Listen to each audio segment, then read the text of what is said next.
Zee 24 Taas एक पाऊल पुढे। स्ट्रॉबेरी म्हटलं की महाबळेश्वर मधल्या भिकार या गावाचं नाव अग्रक्रमाने घेतलं जातं। मात्र आता साळपणे या गावातील शेतकऱ्यांनीही 25 एकरावर लागवड करून दर्जेदार उत्पादनाची नोंद घेतली आहे। विशेष म्हणजे एकेकाळी साळपणे या गावाला पिण्याच्या पाण्याचीही भ्रांत होते। मात्र शेतकरी एकत्र आले आणि त्यांनी मोठा बदल घडवून आणला।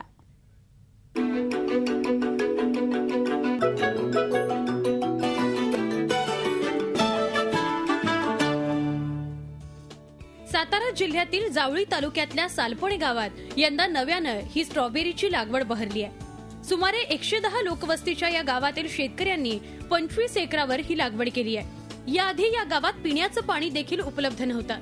मात्र इथल्या शेतकऱ्यांनी एकत्र येऊन पाणी प्रश्न निकालात काढलाय। पिकं फक्त पावसाच्या पाण्यावर यायची आणि हे जे लागवड इकडे होत नव्हती जावलीत, पहिल्यांदा केली ते व्यवस्थितपणे त्याला हवामान शूट व्हावं लागलं आणि जागोजागी स्कीम बनवून मग या पिकाकडे आम्ही वळलो सगळे। पाणी पुरवठा योजनेची अंमलबजावणी झाल्यानेच इथल्या शेतकऱ्यांना स्ट्रॉबेरीचं उत्पादन 70 टनापर्यंत घेण्यात यश आलंय। स्ट्रॉबेरीच्या लागवडीसाठी इथल्या महिलांनीही पुढाकार घेतलाय। परदेशातील स्ट्रॉबेरीची रोपं आणून त्यांनी ही यशस्वी लागवड केली आहे। यामुळे इथल्या महिलांनाही रोजगार मिळालाय। ही रोपं विदेशावरून मागवली, नंतर मग त्याची आम्ही रोपं तयार केली। 20 गुंठ्यात रोपं तयार केली, नंतर मग 30 ते 40 गुंठ आम्ही लागण केली। त्यासाठी आम्हाला 8 ते 10 बायका नेहमी नित्य लागतात। त्यांच्या सहाय्याने आम्ही हे सगळं काम करतो आणि आमच्यामुळे त्यांना पण रोजचं काम मिळतं। एकत्रित ग्रुप गट वाईज शेती करतोय। त्यात स्ट्रॉबेरी उत्पादन आम्ही महाबळेश्वरपेक्षा चांगल्या प्रतीचं उच्च दर्जाचं आणि मार्केटिंग जे मार्केटिंगला आवश्यक आहे त्या प्रमाणात स्ट्रॉबेरी येते। सालपणे गावातील शेतकऱ्यांनी आज 40 रुपये दरानं स्ट्रॉबेरीची विक्री करण्यास सुरुवात केली आहे। एकेकाळी पिण्यासाठी पाणी उपलब्ध होत नसणाऱ्या या गावातील शेतकऱ्यांनी आता थेट स्ट्रॉबेरीच्या निर्यातीचं स्वप्न पाहण्यास सुरुवात केली आहे।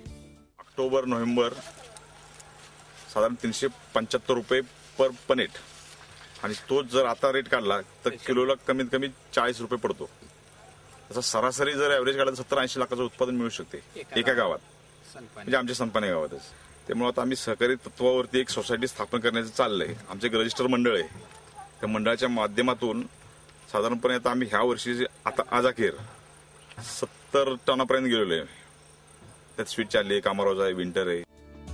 त्यामुळे या राज्यातील शेतकऱ्यांनी शासकीय मदतीची अपेक्षा न करता एकत्र येऊन आपल्या समस्या सोडवल्या तर शेतकऱ्यांना नक्कीच गती घेता येईल, असाच आदर्श इथल्या गावकऱ्यांनी आपल्या कामातून दाखवून दिलाय।